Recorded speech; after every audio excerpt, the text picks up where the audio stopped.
Welcome back to council classes. UP triple SC PET exam के लिए model paper second number का आज हम लोग सॉल्व करेंगे। मॉडल पेपर या मॉक टेस्ट को देने से फ़ायदा यही है कि आप लोगों ने कितनी तैयारी की है, कितना आप लोगों ने गेन किया है, वो अब यहाँ पे आपको रिजल्ट आउटपुट देने के समय आ गया है। तो इससे आप जज कर पाएंगे कि हम लोगों की तैयारी किस स्तर पर हुई है। अब हम लोग समय को न नष्ट करते हुए प्रैक्टिस सेट या मॉक टेस्ट को या मॉडल पेपर कुछ भी कह लीजिए, 100 नंबर का यहाँ पे मॉडल पेपर हूबहू जैसे एग्जाम में आपके आने हैं उसी तरह का मॉडल पेपर आपको वेल डिफाइंड सिलेबस के अकॉर्डिंग यहाँ पे डिस्कस किया जा रहा है। इसी तरह एक एक क्वेश्चन, जैसे जीएस का है जितना क्वेश्चन वहाँ पे सिलेबस में दिया गया उसी तरह क्वेश्चन यहाँ पे हैं। मैथ के, साइंस के, जीएस के जितने भी हैं, हिंदी के, इंग्लिश के जो भी सिलेबस है वेल डिफाइंड यहाँ पे क्वेश्चन यहाँ पे दिया गया है। अब देखते हैं क्वेश्चन नंबर 1 है आपका, निम्नलिखित युद्धों को नीचे दिए गए कूट के आधार पर कालानुक्रम में व्यवस्थित कीजिए। इसके लिए आपको करना क्या होगा, इसके लिए आपको जानना यह है कि कौन कौन सा युद्ध किस किस सन में लड़ा गया। तो ये चारों युद्ध लड़े गए औरंगजेब के द्वारा अपना जो उत्तराधिकार जो जमाने का लिए युद्ध हो रहा था उसके लिए ये युद्ध लड़ा गया औरंगजेब के द्वारा। ये युद्ध लड़े कब गए, तो इसमें युद्ध लड़ा गया आपका बहादुरपुर का युद्ध लड़ा गया आपका 24 फरवरी 1658 को, 24 फरवरी 1658 को। उसके बाद आपका लड़ा गया धर्मत का युद्ध, धर्मत का युद्ध लड़ा गया आपका 15 अप्रैल 1658 को, 15 अप्रैल 1658। नेक्स्ट है उसके बाद सामूगढ़ का युद्ध, सामूगढ़ का युद्ध लड़ा गया आपका 29 मई 1658 को। उसके बाद आपका लड़ा गया खजुआ का युद्ध, ये लड़ा गया आपका 5 जनवरी 1659 को। इस अकॉर्डिंग आप लोग लगा सकते हैं कि कौन सा आंसर इसका सही होगा। इसका आंसर होगा आपका ऑप्शन डी, बहादुरपुर का युद्ध, फिर सामूगढ़ का युद्ध, फिर धर्मत का युद्ध, देन खजुआ का युद्ध। अब देखिए सेकंड नंबर क्वेश्चन, निम्नलिखित में से किस मध्यकालीन शासक ने सार्वजनिक वितरण प्रणाली प्रारंभ की थी। इसका सही आंसर है आपका अलाउद्दीन खिलजी। अलाउद्दीन खिलजी के द्वारा सार्वजनिक वितरण प्रणाली, और इसके साथ ही साथ इन्होंने जो सार्वजनिक वितरण प्रणाली, इसको समझ लीजिए आप राशनिंग व्यवस्था से समझ लीजिए, या इसके बाद इन्होंने एक व्यवस्था और लागू की, वो थी आपकी समाज में कीमत जो मार्केट में होता है उसको नियंत्रण के लिए बाजार नियंत्रण की भी सुविधा इन्होंने लागू की अलाउद्दीन खिलजी के द्वारा। अब देखिए क्वेश्चन नंबर 3, भारतीय दर्शन की प्रारंभिक शाखा कौन थी, या सबसे प्राचीन जब पूछा जाए तब भी कौन सी शाखा थी, तो ये है आपकी सांख्य दर्शन। और सांख्य दर्शन के जो बोले जाते हैं प्रतिपादक कौन थे, वो थे आपके कपिल। सांख्य दर्शन के प्रतिपादक जो हैं वो हैं आपके कपिल।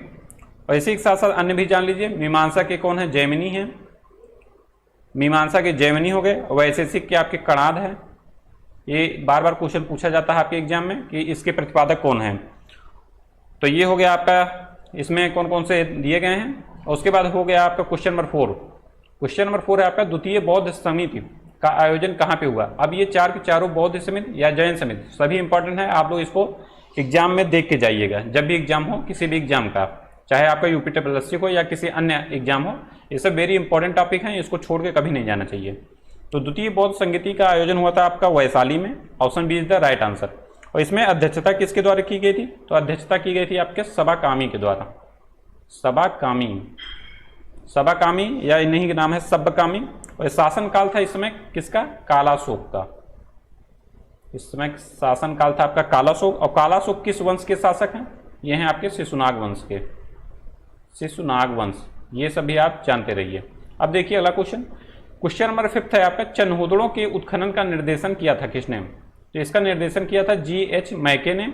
और एक क्वेश्चन और बनता है चनहूदड़ों के बारे में कि इसकी खोज किसने की थी, तो इसकी खोज की थी N.G. मजूमदार ने 1931 में। चनहूदड़ों की जब पूछा जाए खोज किसने की थी, तो ये किया था आपका N.G. मजूमदार ने, N.G. मजूमदार। और जब पूछा जाए किसके निर्देशन में उत्खनन हुआ, तब है आपका आंसर J.H. मैके ने। और इन्होंने खोज जो की N.G. मजूमदार ने किस सन में की, 1931 में। ये आप जानते रहिए। अब देखिए अगला क्वेश्चन, क्वेश्चन नंबर 6 है आपका, 1935 के भारत सरकार नियम के संदर्भ में निम्नलिखित कथनों पर विचार कीजिए। तो फर्स्ट स्टेटमेंट है इसमें, अधिनियम के अनुसार गवर्नर के प्रांतों में द्वैध शासन का उन्मूलन कर दिया गया तथा प्रांतीय स्वायत्तता आरंभ की गई। सेकंड है आपका, समस्त प्रांतीय विधानमंडल को केवल एक सदन के थे जिनको विधानसभा कहते थे। इसका सही आंसर है आपका, ये स्टेटमेंट तो इसका सही है, लेकिन ये जो सेकंड स्टेटमेंट है ये आपका गलत है, क्योंकि केवल एक सदन नहीं थे, कहीं कहीं जो कई राज्य थे वहाँ पे द्विसदनी व्यवस्था थी। द्विसदनी व्यवस्था सभी पूरे जो देश हैं राज्य क्या, पूरे देश जो हैं सभी जगह एक सदन व्यवस्था नहीं थी। कुछ ऐसे जो राज्य हैं जहाँ पे द्विसदनीय व्यवस्था, वे राज्य कौन कौन से थे उसको सुन लीजिए आप। असम थे, बंगाल, बिहार, चेन्नई और उत्तर प्रदेश, यहाँ पे द्विसदनीय व्यवस्था थी। और एक सदनीय व्यवस्था कहाँ पे थी, वो थी आपकी पंजाब में, मध्य प्रांत में, बरार में, उत्तर पश्चिमी सीमा प्रांत में तथा उड़ीसा और सिंध में। ये आप ध्यान में रखिए। अब देखिए क्वेश्चन नंबर 7, फॉरवर्ड ब्लॉक के संस्थापक कौन थे? फॉरवर्ड ब्लॉक के संस्थापक कौन थे? इसका सही आंसर है सुभाष चंद्र बोस ने। और इसकी स्थापना सुभाष चंद्र बोस ने कब की थी? इसकी स्थापना की थी 1939 में, 1939 में। और ये स्थापना कब किया गया था? तो जब ये जब ये सेकेंड टाइम भारतीय राष्ट्रीय कांग्रेस के अध्यक्ष नियुक्त किए गए त्रिपुरी अधिवेशन में। पहले अधिवेशन हरिपुरा में तो ये नियुक्त थे, उसके बाद सेकंड में भी त्रिपुरी जब अधिवेशन हुआ 1939 में, वहां पे फिर से ये अध्यक्ष चुने गए। और किसको हरा के? जो महात्मा गांधी के चहेता थे सीतारमैया जी, पट्टाभी सीतारमैया, महात्मा गांधी के बिल मतलब जो था ना, जैसे आज प्रेजेंट टाइम में किसी नेता का कौन सा समर्थक है कौन नहीं है, उस समय क्या था तत्कालीन उस समय में महात्मा गांधी के पट्टाभी सीतारमैया जी, शुभचिंतक समझ लीजिए या उनके खास समझ लीजिए या कुछ भी समझ लीजिए, तो उनको इन्होंने हराया था। ठीक है, तो इसके लिए गांधी जी नाराज हो गए थे। उसके बाद सुभाष चंद्र बोस ने उससे इस्तीफा दे दिया पद से। उसके बाद चुना कौन गया, ये भी क्वेश्चन पूछा गया पिछली बार के टेट में। चुने गए थे आपके राजेंद्र प्रसाद जी चुने गए थे। इसके बाद जब इन्होंने इस्तीफा दिया, ये क्वेश्चन पूछा गया है। ठीक है, पिछली बार के एग्जाम में पेट के, तो ये भी आपका इंपॉर्टेंट फैक्ट हो गया। उसके बाद ही फॉरवर्ड ब्लॉक के संस्थापक जो थे सुभाष चंद्र बोस ने 1939 में इसकी स्थापना की। अब देखिए अगला क्वेश्चन, बारदोली सत्याग्रह 1928 का नेतृत्व किया था किसने? ये किया था आपका सरदार वल्लभ भाई पटेल ने। और यहीं पे वहाँ के जो महिलाएं थी बारदोली की, इन्होंने इनको उपाधि कौन सी दी थी? सरदार की। इसको भी आप जानते रहिए।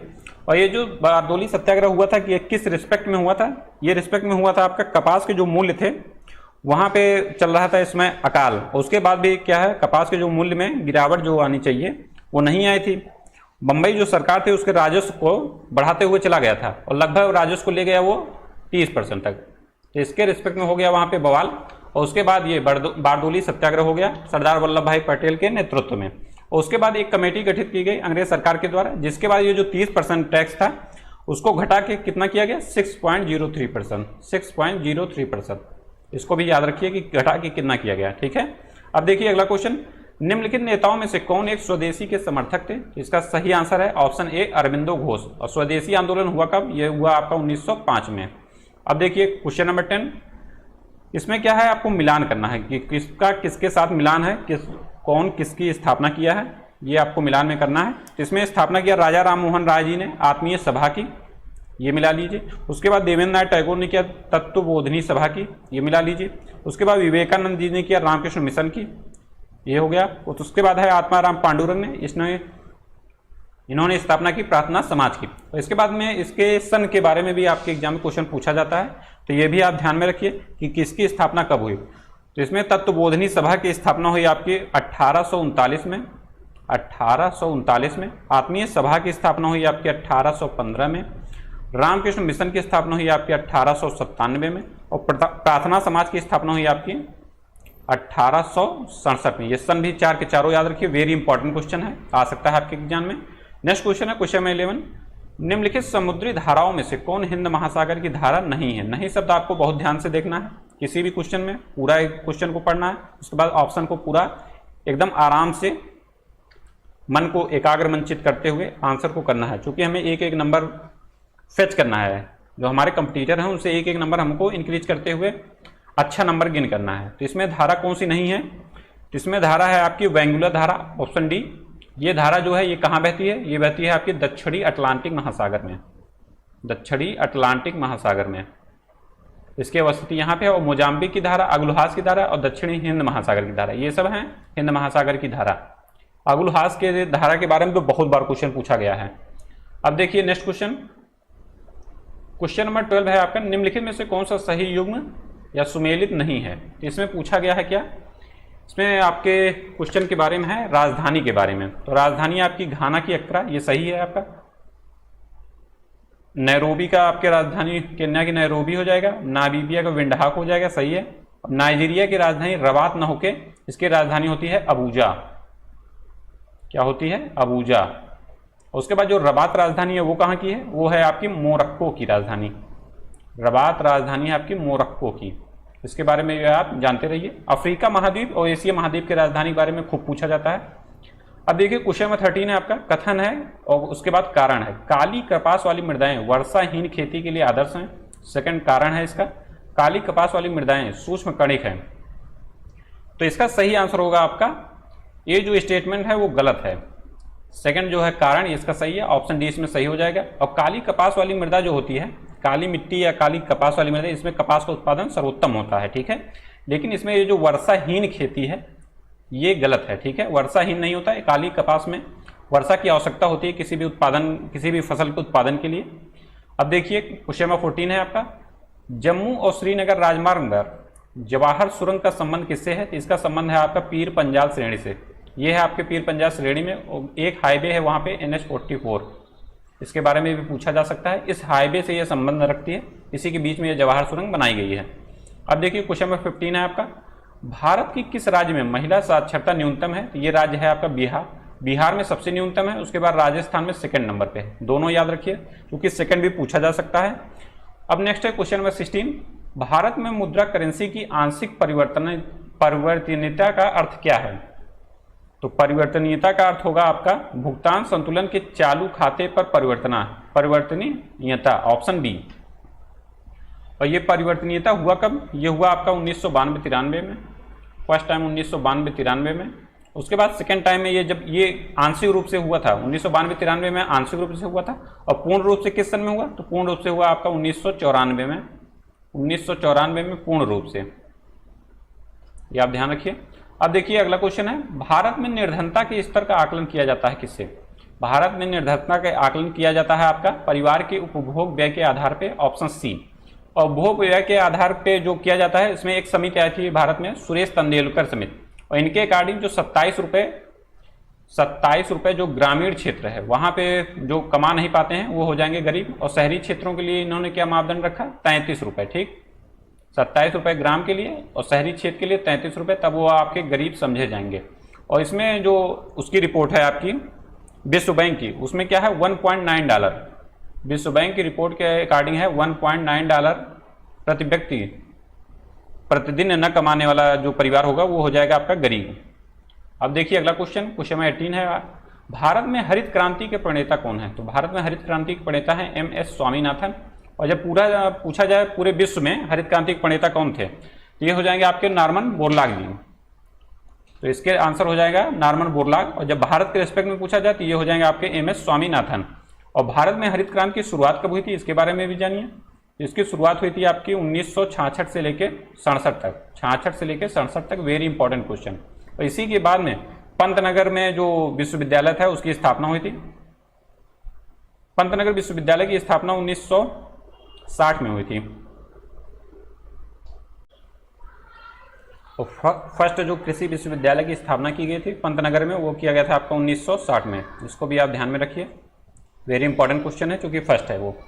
अब देखिए क्वेश्चन नंबर 19 है आपका, नरसिम्हन समिति जो आई थी निम्नलिखित में से किस सुधार से संबंधित थी? तो इसके संबंध है आपका बैंकिंग संरचना में सुधार से, option C is the right answer. उसके बाद नेक्स्ट क्वेश्चन है, राजकोषीय नीति का विनिधान है क्या? इसका सही आंसर आपका घाटे की बजट नीति से राजकोषीय नीति का विनिधान है, संबंध है उसका, ठीक है। ये हो गया आपका क्वेश्चन नंबर 20।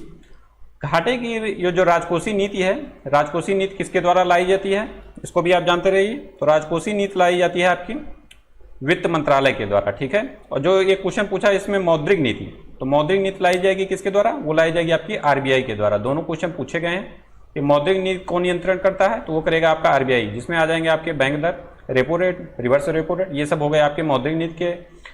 और उसके बाद है राजकोषीय नीति, ये आएगा आपका वित्त मंत्रालय के अंतर्गत। इसका विनिधान है घाटे की बजट नीति से संबंध, option C is the right answer. अगला क्वेश्चन है क्वेश्चन नंबर 21, अक्टूबर 1959 में पंचायती राज भारत में सर्वप्रथम आरंभ किया गया था किस राज्य में? ये प्रारंभ किया गया था आपका 2 अक्टूबर 1959 को राजस्थान में, नागौर एक जिला है वहां पे फर्स्ट टाइम यहाँ शुरू हुआ था। उसके बाद पंचायती राज कहाँ शुरू हुआ? वो शुरू हुआ आपका आंध्र प्रदेश में, सेकेंड टाइम शुरू हुआ आपका आंध्र प्रदेश में। वेरी इंपॉर्टेंट, दो के दोनों हैं, ठीक है। अब देखिए क्वेश्चन नंबर 22 है आपका, राष्ट्रपति लोकसभा को कब भंग कर सकता है?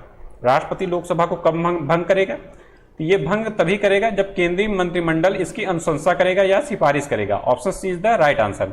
और राज्यसभा तो कभी भंग नहीं होती, वो एक स्थायी सदन है। और लोकसभा भंग तभी होगी जब उसका कार्यकाल समाप्त हो जाएगा या केंद्रीय मंत्रिमंडल ये अनुशंसा करे कि हाँ अब इसको भंग कर देना चाहिए, या मेजॉरिटी जब न रहे तब वो भंग हो जाएगा।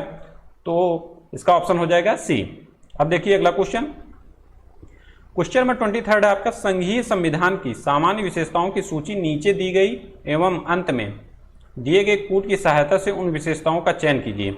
अब इसमें विशेषता में ये है संघीय संविधान की कौन सी विशेषता है, ठीक है। लिखित एवं कठोर संविधान, ये सही है, आंसर है इसका। सेकंड है आपका केंद्र और सांघातरित इकाइयों के मध्य शक्तियों का बंटवारा, ये भी आपका सही है। उसके बाद थर्ड है आपका विधायिका और कार्यपालिका के मध्य शक्ति का पृथक्करण, विधायिका और कार्यपालिका के मध्य शक्ति का पृथक्करण, तो ये इसका स्टेटमेंट नहीं है, शक्तियों का पृथक्करण नहीं होता है इसमें। और क्वेश्चन नंबर स्टेटमेंट नंबर 4 है आपका द्विसदनीय राष्ट्रीय विधानमंडल, ये सही है आंसर। तो आप देखेंगे इसमें कौन सा आंसर सही होगा, option C is the right answer. First, second and fourth, विधायिका और कार्यपालिका के मध्य शक्तियों का बंटवारा नहीं होता। विधायिका क्या करते हैं, किसी नियम को बनाती है, और कार्यपालिका क्या करती है, उसी नियम को क्रियान्वित करती है। इंप्लीमेंटेशन वाला कार्य कार्यपालिका का है, ठीक है। अब देखिए क्वेश्चन नंबर 24, निम्नलिखित में से किन अनुच्छेदों को राष्ट्रीय आपातकाल के दौरान निलंबित नहीं किया जाता। ये है आपका आंसर अनुच्छेद 20 और 21। ये किस संविधान संशोधन के द्वारा लाया गया कि हाँ इसको हमें निलंबित नहीं करना है राष्ट्रीय आपातकाल के दौरान। ये संविधान संशोधन है आपका 44वां संविधान संशोधन, और एक है आपका 42वां संविधान संशोधन 1976, और 44वां है आपका 1978। दोनों संविधान संशोधन मोस्ट इंपॉर्टेंट है, ठीक है। और इसमें एक चीज जान लीजिए, अनुच्छेद 20 में क्या है, अनुच्छेद 21 में क्या है। तो अनुच्छेद 20 में है आपका अपराधों के लिए 2 संधि के संबंध में संरक्षण, और अनुच्छेद 21 में क्या है, इसमें है आपका प्राण एवं दैहिक स्वतंत्रता का संरक्षण। और अनुच्छेद 21 क में क्या है, शिक्षा का अधिकार है 6 से 14 वर्ष तक के बच्चों के लिए। किस संविधान संशोधन के द्वारा है, 86वें संविधान संशोधन 2002 के द्वारा। अब देखिए अगला क्वेश्चन, क्वेश्चन नंबर 25 है आपका, भारत के संविधान में उद्देशिका का विचार लिया गया। उद्देशिका या प्रस्तावना दोनों एक ही चीज है, ये लिया गया आपका यूएसए के संविधान से। और एक क्वेश्चन उद्देशिका या प्रस्तावना के बारे में और बनता है कि एक इसमें थे विशेषज्ञ या कह लीजिए या न्यायविद कह लीजिए, इन्होंने एक स्टेटमेंट दिया था जो प्रस्तावना या उद्देशिका जो है वो संविधान का परिचय पत्र है। ये क्वेश्चन बनता है, कई बार बना है, मोस्ट इंपॉर्टेंट क्वेश्चन है कि किसने संविधान का परिचय पत्र कहा है उद्देशिका या प्रस्तावना को। तो इसका आंसर होगा N.A. पालकीवाला। इसको यहाँ लिख भी देते हैं, N.A. Palkhivala, N.A. Palkhivala, most important question है, N.A. पालकीवाला। अब देखिए क्वेश्चन नंबर 26, थायमिन है। थायमिन क्या है, ये विटामिन है, सभी लोग जान रहे हैं, लेकिन कौन सा विटामिन है, ये रासायनिक नाम है थायमिन। किस विटामिन का, विटामिन B1 का। रासायनिक नाम से क्वेश्चन खूब पूछे जाते हैं। प्रैक्टिस सेट में आपको जो यूपी ट्रिपल पेट का प्लेलिस्ट बना गया है वहां पे ये सब क्वेश्चन कराए गए हैं आपको कि हाँ किसका विटामिन का कौन सा रासायनिक नाम होगा, कौन सा वैज्ञानिक नाम होगा। ये सब मोस्ट इंपॉर्टेंट क्वेश्चन है। जब भी आप कोई भी एग्जाम देने, यूपी ट्रिपल का ही नहीं, कोई भी एग्जाम देने जाए, ये सब आप रिविजन करके ही जाएं। बीमारियों से संबंधित क्वेश्चन, किससे कौन सी बीमारी होती है, वायरस से, बैक्टीरिया से, प्रोटोजोआ, ये सब मोस्ट इंपॉर्टेंट क्वेश्चन है, ठीक है। इन सब जो कोई भी मतलब जो टॉपिक जो ट्रेंडिंग टॉपिक है हमेशा वहां से क्वेश्चन बनते ही बनते रहते हैं, उसको मिस बिल्कुल नहीं करना जब भी आप एग्जाम देने जाएं किसी भी चीज एग्जाम का, ठीक है। अब देखिए क्वेश्चन नंबर 27 है आपका, निम्नलिखित में से कौन सा कोशिकांग आनुवांशिकी अभियांत्रिकी से संबंधित है। तो इसका सही आंसर होगा आपका प्लाज्मिड। प्लाज्मिड का संबंध जो है कोशिकाओं का जो होता है ना ट्रांसफर करने का, प्लाज्मिड किसमें यूज किया जाता है, तो प्लाज्मिड का यूज होता है आप जब उसमें डीएनए का डीएनए का जब आप ट्रांसफॉर्मेशन करते हैं, जैसे मतलब कि जब कोई जेनेटिक जो इंजीनियरिंग का यूज होता है तब उसमें प्लाज्मिड का यूज करते हैं। और उसमें रोल क्या होता है प्लाज्मिड का, ये एक वाहक के रूप में काम करता है। ये क्या करता है, डीएनए को जोड़कर, अपने साथ जोड़कर ये अन्य जो कोशिका है उसके समाकलन में ये वृद्धि करता है या उसको इंप्रूवमेंट देता है कि हाँ इसके द्वारा और अच्छी फसल या जीवों की किस्म को बनाया जा सकता है। यही इसका काम है, ये एक वाहक का काम करता है प्लाज्मिड। और इसका यूज कहाँ किया जाता है, जेनेटिक इंजीनियरिंग में या कोशिकान आनुवांशिक अभियांत्रिकी से संबंधित है, ठीक है। अब देखिए क्वेश्चन नंबर 28। क्वेश्चन नंबर 28 में क्या करना है, आपको मिलान करना है कि जर्मन सिल्वर में क्या है, सोल्डर में क्या है, ब्लीचिंग पाउडर में क्या है और हाइपो में क्या है। तो इसका सही आंसर होगा जर्मन सिल्वर में हो जाएगा आपका निकिल, जर्मन सिल्वर में हो जाएगा आपका निकिल। सेकंड, सोल्डर में क्या होगा, सोल्डर में आपका हो जाएगा टिन। ब्लीचिंग पाउडर में क्या होगा, तो ब्लीचिंग पाउडर में हो जाएगा आपका क्लोरीन 4। उसके बाद हाइपो में क्या है, तो हाइपो में हो जाएगा आपका सोडियम। इसके अकॉर्डिंग फिर सही आंसर क्या हो जाएगा, 28 का डी, ए का 2 हो गया, बी का 1 हो गया, सी का 4 हो गया, डी का 3rd, ये होगा सही आंसर। अब देखिए नेक्स्ट, मिट्टी के घड़े में निम्न में से कौन सी क्रिया के कारण जल का जो है तापमान जो है ठंडा रहता है या कम रहता है? इसका सही आंसर है वाष्पीकरण। Option B is the right answer. और वाष्पीकरण जैसे में उसमें क्रिया क्या होती है, जैसे कोई भी द्रव है या पानी ही है, समझ लीजिए पानी है, तो जब वो वाष्पशील होगा तो वो कहाँ से ऊष्मा कहाँ से लेगा? ऊष्मा अपने ही अंदर से लेगा। जब कोई भी अणु या परमाणु अंदर मतलब जो कोलैप्स होते रहते हैं तो वहाँ से ही ऊर्जा जनरेट होती है। और वाष्पीकरण में यही है कि जैसे उनका क्या है, जो द्रव है द्रव से सीधे वाष्प में बदल जाएंगे, वो क्रिया हो गई आपकी वाष्पीकरण। और वाष्पीकरण के लिए जो ऊष्मा प्राप्त होगी वो अपने ही जो लिक्विड है अपने ही अंदर से ही ऊष्मा को वो प्राप्त करेगा, तो वहाँ से हो जाएगा वो द्रव हो जाएगा ठंडा, और जो ऊपर निकलेगा वो हो जाएगा वाष्प के रूप में, उसका वाष्पन हो जाएगा। ठीक है, अब देखिए अगला क्वेश्चन, क्वेश्चन नंबर 30। निम्नलिखित सिद्धांत पर रॉकेट कार्य करता है, किस सिद्धांत पे? तो यह है आपका संवेग संरक्षण के सिद्धांत पे। 30 का सी आंसर। संवेग संरक्षण का सिद्धांत यही है कि जैसे रॉकेट ऊपर जा रहा है जिस वेग से, तो वो उतनी ही गति से जो उसका जो संचालन करने के लिए उसमें जो ईंधन है उसका भी जलना उसी ही स्पीड से कार्य करेगा, इसी को बोलते हैं संवेग संरक्षण का सिद्धांत। ऑप्शन सी हो जाएगा इसका सही आंसर। अब देखिए नेक्स्ट है क्वेश्चन नंबर 31। निम्नलिखित में से कौन एक न्यूनांक भिन्न है? न्यूनांक भिन्न मतलब कौन सबसे कम भिन्न है, जिसका मतलब कोई आउटपुट सबसे कम आएगा। तो इसका आप आराम से ट्रिक से कर सकते हैं। इसमें देखेंगे हर जो है अंश से सम में कम है, इसमें भी कम है, इसमें भी कम है। एक यही सी ऑप्शन ऐसा है जिसमें अंश हर से ज़्यादा है। हर जब ज़्यादा है तो ये पॉइंट लगेगा तभी इसमें भाग जाएगा। ठीक है, तो ये सबसे कम हो जाएगा। Option C is the right answer. इसमें आपको गुणा भाग भी करने की आवश्यकता नहीं है। इसी तरह आप देखेंगे पेपर में कम से कम 100 में से 4-5 क्वेश्चन ऐसे होते हैं कि आप उनको प्रेजेंस ऑफ माइंड के अकॉर्डिंग उसको सॉल्व कर सकते हैं। ठीक है, वहां पर कोई दिक्कत नहीं होगी। क्वेश्चन नंबर 32 है आपका, यदि एक संख्या के 5 गुने में 10 घटाया जाए, तो संख्या मान लीजिए x है, x के 5 गुने में 10 घटाया जाए तो वह उस संख्या के 4 गुने में 8 जोड़ने पर मिलने वाली संख्या के बराबर होगा। इसका क्या हो जाएगा? 4x प्लस में 8। अब इसको सॉल्व करेंगे तो x की वैल्यू आ जाएगी क्या? 18। इसका सही आंसर है ऑप्शन बी। अब देखिए next question, question number 33। Question number 33 है, यदि रूट में है 0.0169 गुणे x इक्वल टू 1.3 हो तो x का मान ज्ञात कीजिए। इसमें करना सिर्फ सिंपल यही है, पॉइंट को हटाने के लिए पॉइंट के नीचे 1 लिखते हैं, उसके बाद जितना अंक है 0 बढ़ा देंगे। वही इधर भी करेंगे, ये आ गया, उसके बाद 0 बढ़ाएंगे कितना? 1 2 3 और 4 अक्षर हैं तो 4 0 बढ़ा दिया, और उसके बाद है x। अब इसको क्या करना है? इसका कर देना है वर्गमूल, और वर्गमूल जब करेंगे तो हो जाएगा आपका 169 और x का रूट जो रहेगा वर्गमूल करने में रूट हट जाता है, तो सिंपल से इसमें आ जाएगा आपका 169 गुणे x पान में 10,000। तो इधर का जब वर्गमूल करेंगे तो 13 का वर्गमूल होता है 169 और 10 का वर्गमूल हो जाएगा आपका 100। ठीक, ये हो जाएगा 100 से 100 अपना कट जाएगा, 169 से 169 कट जाएगा, x की वैल्यू आ जाएगी 100। Option D is the right answer. अब देखिए अगला क्वेश्चन, क्वेश्चन नंबर 34। ऐसे सामान्य क्वेश्चन ही आपके यूपीटीपीएससी के पेट में आते हैं, कोई बहुत बड़ा टफ क्वेश्चन नहीं आएगा मैथ में। क्वेश्चन नंबर 34 आपका, 5 लोगों के समूह में पहले 3 और अंतिम 2 की आयु के औसत का अनुपात कितना है? 9:7 है। यदि उनकी आयु के औसत का अंतर 12 है तो 5 लोगों की औसत आयु कितनी होगी? तो इसको करने के लिए सिंपल सा आप करिए, 3 लोगों की औसत आयु हो जाएगी आपकी क्या? 9x। उसके बाद 2 लोगों की औसत आयु क्या हो जाएगी? 7x। और दोनों जो समूह दिया है उसमें औसत आयु में अंतर कितना दिया है? ये दिया है आपका 12, अंतर दिया है 12। अब इसमें करना क्या है? 9x माइनस में 7x इक्वल टू 12 आ जाएगा, तो x की वैल्यू आ जाएगी आपकी 6। अब इसमें क्या करना है? जो 3 लोगों का औसत दिया है तो इससे आप 3 का निकाल लेंगे, तो 3 का औसत 9 गुणे 6 करेंगे, 9 6 54 आ जाएगा। उसके बाद आप 2 लोगों का औसत निकालेंगे, उसमें क्या है? 7 6 42 हो जाएगा। उसके बाद क्या करना है? जो 3 लोगों की कुल आयु क्या होगी? 3 लोगों की, ये तो औसत आ गया 54 और 42। उसके बाद जब 3 लोगों की कुल आयु करने के लिए क्या किया जाएगा? 54 गुणे 3 कर देंगे, ये आ जाएगा आपका 162। और जब ये 42 वाला जब देखेंगे, इसका जो लास्ट में 2 लोग थे उनकी कुल आयु करने के लिए क्या किया जाए? तो 42 तो औसत आया है, तो इसके करने के लिए क्या करेंगे? 42 गुणे 2, 42 गुणे 2 करेंगे, आ जाएगा आपका 84 या 84। इसको आपको करना है ऐड, ये हो जाएगा आपका 246। उसके बाद क्या करना है? 5 लोगों की औसत आयु, तो 5 से फिर इसमें भाग दे दीजिए आराम से। उसके बाद भाग देंगे, आंसर आ जाएगा आपका 49.2 वर्ष। Option B is the right answer. अब देखिए अगला क्वेश्चन, प्रत्येक माह कृतिका अपनी आय का 30% घर के किराए पर और शेष का 60% घरेलू, 30% मतलब खर्च करती है वो अपने घर के किराए पे।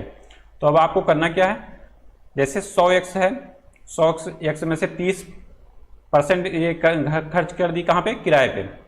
इसमें से 30x हो गया आपका किराया, घर का के लिए खर्चा हो गया। उसके बाद बचा कितना, 70x बचा, इसमें से 70x बचा, उसमें से क्या लिखा है, शेष का, मतलब जो 70x का है 60% घरेलू व्यय पे खर्च करती है। तो 70x गुणे 60 अपान में 100 करेंगे तो ये कट जाएगा, 7 6 42, ये आ जाएगा आपका 7 6 42। तो ये हो जाएगा आपका, ये 42x हो जाएगा, और ये ऊपर वाला है 30x और 7 6 42 हो गया, 42 हो गया, और ये 30x जो पहले खर्च किया था। अब दोनों को क्या करना है, ऐड कर देना है।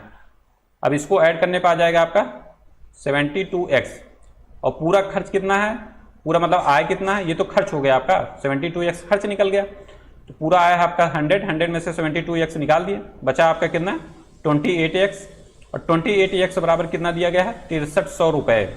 28x बराबर है आपका 6300 रुपए।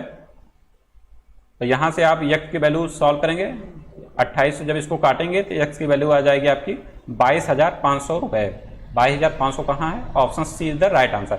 ऐसे ही आपको बेसिक से सभी क्वेश्चन को सॉल्व करना है, ट्रिक के चक्कर में बिल्कुल नहीं पढ़ना है। आराम से पेट के एग्जाम में बहुत सा समय रहता है, एकदम बेसिक से लगाइए, सब क्वेश्चन सॉल्व होंगे आपके।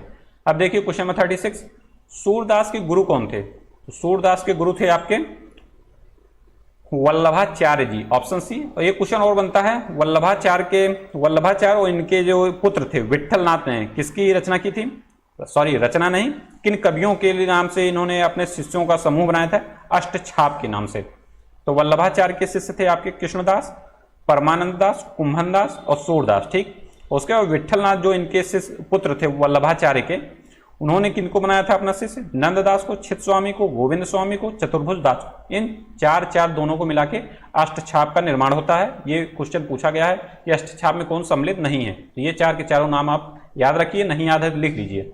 अब देखिए क्वेश्चन नंबर 37 आपका, लोकोक्ति का सामान्य अर्थ क्या है।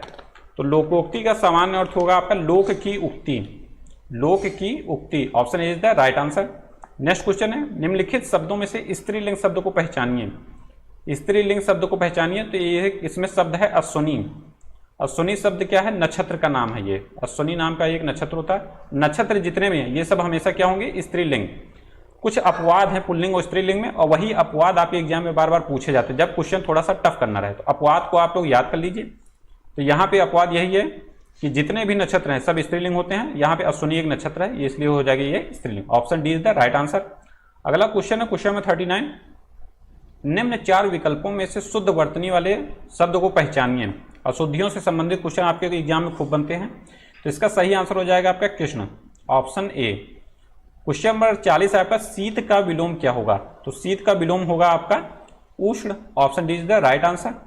उसके बाद आपका इसमें अन्य जो ऑप्शन दिए गए हैं, अन्य क्या है इसमें, शीत का उष्ण हो गया, कृष्ण, कृष्ण का विलोम क्या होगा, शुक्ल, कृष्ण का विलोम क्या हो जाएगा आपका शुक्ल हो जाएगा, ठंडा का गर्म हो जाएगा, गीत का कोई विलोम बनता नहीं है। उसके बाद आ जाता है आपका पैसेज। पैसेज 5 नंबर के आपके इंग्लिश के पूछे जाएंगे और 10 नंबर के हिंदी के पूछे जाएंगे। एकदम आसान सा है, पूरा 15 नंबर, 15 में से 15 आप सही कर सकते हैं। और आज आपको मॉडल पेपर में जो पैसेज दिया है उसको सॉल्व नहीं किया जाएगा, क्योंकि इसमें समय ही व्यर्थ है। आपको करना कुछ नहीं है, आपको बता दिया गया कैसे आंसर को फाइंड आउट करना है। जहां जहां आपको इंपॉर्टेंट लगे पैसेज को पढ़ते समय अंडरलाइन कर लीजिए। उसके बाद 2 से 3 बार पढ़ेंगे, सभी क्वेश्चन एकदम 100% आप लोग कर लेंगे। तो उसमें पढ़ने का कोई मतलब नहीं है, समय व्यर्थ होगा, फालतू की वीडियो लंबी होगी। अब देखिए इसका जो फैक्चुअल होगा इसमें वो बता दिया जाएगा आपको। तो इसमें फैक्चुअल क्या इसमें ये है, जैसे अब है क्वेश्चन 44 है, ये इनडायरेक्ट स्पीच के बारे में भी पूछा गया है। तो our teachers said to us sugar dissolve in water. Sugar dissolve in water मतलब शुगर जो चीनी है वाटर में मिल जाता है। अब ये क्या है, ये ट्रुथ स्टेटमेंट है। तो जो ट्रुथ स्टेटमेंट होती है उसमें क्या होता है, टेंस का आपका चेंज नहीं होता है, टेंस का आपका बदलाव नहीं होता। इसके लिए और जो कंजक्शन यूज होगा वो क्या होगा आपका, दैट यूज होगा यहाँ पे। इसके अनुसार आपका कौन सा आंसर सही होगा, ये option D, our teacher told us that sugar dissolve in water, option D is the right answer. ये आपका एकदम आसान सा क्वेश्चन था। अब देखिए नेक्स्ट क्वेश्चन, क्वेश्चन नंबर 45 है आपका, एक्टिव एंड पैसिव वॉइस ये मतलब एक्टिव में है या पैसिव वॉइस, ये आपको पहचानना है। तो इसमें बाई लगा है, तो बाई लगा है मतलब ये सेंटेंस पैसिव वॉइस में पहले से है, इसको क्या करना है, एक्टिव वॉइस में चेंज करना है। तो एक्टिव वॉइस में चेंज करने के लिए क्या करेंगे आप, ये है प्रेजेंट में, सॉरी पास्ट में है, वेयर लगा है पास्ट में है। तो अब इसको करने के लिए क्या करना है, जब जो पास्ट का एक्टिव बनता है उसमें क्या यूज होता है, उसमें यूज होगा आपका जब सिंपल सा सब्जेक्ट जो रहता है उसके बाद सेकंड फॉर्म में जो वर्ब रहती है बस, उसके बाद ऑब्जेक्ट जो रहता है सिंपल से यही करना, यही इसमें ढूंढना है कहाँ पे है। तो इसका सही आंसर है ये देखिए सी, पास्ट इंडेफिनिट यही है सी। इसमें क्या है, सेकंड फॉर्म यूज हुआ है वर्ब का, उसके बाद ऑब्जेक्ट है, और अन्य जो है ये आपका देखिए वाज वेयर है ये प्रेजेंट टेंस में है, ये माइट है ये स्पेशल केस में आ जाता है, तो ये सब नहीं होंगे, इसका आंसर हो जाएगा सी। अब देखिए क्वेश्चन नंबर 46 रीजनिंग का क्वेश्चन आ गया। एक निश्चित कूट भाषा में यदि टेक का कोड 7915 है और कैट का कोड 297 है तो केक को क्या लिखा जाएगा। आप अब देखेंगे इसमें ए को देखिए 9 यहाँ भी लिखा गया है, ए को 9 यहाँ भी लिखा है, इसका मतलब है किसी भी पर्टिकुलर वर्ड को किसी पर्टिकुलर अक्षर से इसमें डिनोट किया गया है, ठीक। तो इसमें करना सिर्फ आपको यही है कि सी को किससे डिनोट किया गया, सी को डिनोट किया गया है 2 से, 2 कर दिया गया। ए को किससे डिनोट किया गया है 9 से, 9 कर दिया गया। के को किससे डिनोट किया गया है, के को किया गया है 1 से। ई को कैसे डिनोट किया गया है 5 से। 2915 कहाँ पे आंसर है, option C is the right answer हो गया आपका। अब देखिए नेक्स्ट क्वेश्चन, क्वेश्चन नंबर 47 है। इसमें क्या दिया गया है आपको, कारण और इसका कथन का स्टेटमेंट पूछा गया है। कारण और कथन पूछा गया, तो इसमें करना क्या है, बस आराम से पढ़िए इसको आप। अमेरिका ने अन्य देशों के साथ व्यापार समझौते के अनुसार भारत से बड़ी मात्रा में स्टील का आयात किया है। ये स्टेटमेंट सही है आपका, स्टेटमेंट ये आपका सही हो गया। नेक्स्ट क्या है इसका कारण जो है, कारण इसका हाल ही के दिनों में अमेरिकी घरेलू बाजार में स्टील की कीमतों में भारी कमी आई है। ये भी आपका सही है। इसमें आपका जब ये कारण जो है कथन की व्याख्या करता है तो इसका ऑप्शन हो जाएगा सही A, option A is the right answer. अगला क्वेश्चन, क्वेश्चन नंबर 48, निम्नलिखित में से कौन इस समूह से संबंधित नहीं है। तो इसका सही आंसर होगा आपका जो चींटी है, कैटरपिलर है, हैमस्टर है या लोकस्ट है। जितने भी यहाँ पे दिए गए हैं इसमें जो कैटरपिलर है, कैटरपिलर और लोकस्ट और चींटी जो हैं ये सभी क्या हैं, ये कीड़े हैं, ठीक है। और हैमस्टर जो यहाँ पे एक है, हैमस्टर क्या होता है, ये चूहा है। हैमस्टर नाम का ये एक चूहा होता है, एक प्रजाति है हैमस्टर, ये चूहा होता है। सी ऑप्शन आपका बी में है, राइट आंसर बी हो जाएगा। क्वेश्चन नंबर 49 है आपका, उस विकल्प का चयन कीजिए जो पहले शब्द से उसी प्रकार संबंधित है जैसा कि चौथे शब्द का तीसरे शब्द से संबंध है, ठीक। अब इसमें करना सिर्फ आपको आराम से है। एनाकोंडा का संबंध जैसे है आपका कोबरा से, उसी तरह संबंध आपका मोनार्क का जो है इसका संबंध हो जाएगा आपका क्वीन से। मोनार्क का संबंध है आपका क्वीन से, option B is the right answer. अब देखिए नेक्स्ट क्वेश्चन, इसमें स्टेटमेंट है सभी लैपटॉप इलेक्ट्रॉनिक्स हैं। इसमें करना सिर्फ यही है, लैपटॉप बना लीजिए आप, बनाने मतलब इसको सर्किल में लगे, इसको सॉल्व करने का यही है। लैपटॉप हो गया आपका, सभी लैपटॉप क्या है, इलेक्ट्रॉनिक, मतलब जो सभी लैपटॉप हैं ये इलेक्ट्रॉनिक के अंदर आएंगे, इलेक्ट्रॉनिक्स के अंदर आ जाएंगे, ठीक। इसको लिख लीजिए। और सभी इलेक्ट्रॉनिक्स क्या है, विकिरण उत्सर्जित करते हैं। विकिरण उत्सर्जित इसके ऊपर हो जाएगा, ये हो जाएगा आपका विकिरण उत्सर्जित। अब इसमें देखिए कि निष्कर्ष क्या निकला है, सभी लैपटॉप विकिरण उत्सर्जित करते हैं। तो लैपटॉप देखिए इसके अंदर है, तो हाँ ये सही हो जाएगा स्टेटमेंट। और सेकंड है आपका कुछ विकिरण इलेक्ट्रॉनिक्स के कारण होते हैं।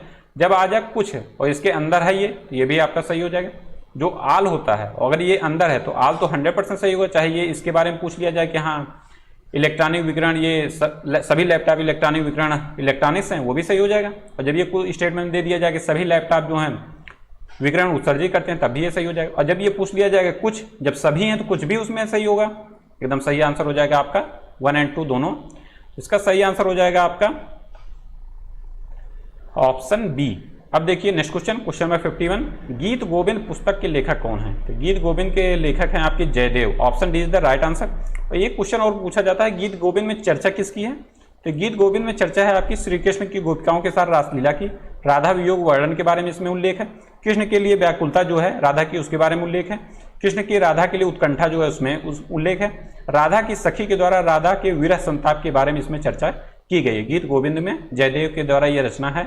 अब देखिए मोस्ट इंपॉर्टेंट क्वेश्चन है ये, क्वेश्चन नंबर 52 है आपका, प्रतिवर्ष अंतर्राष्ट्रीय जनसंख्या दिवस कब मनाया जाता है। तो ये मनाया जाता है आपका 11 जुलाई को, ऑप्शन ए।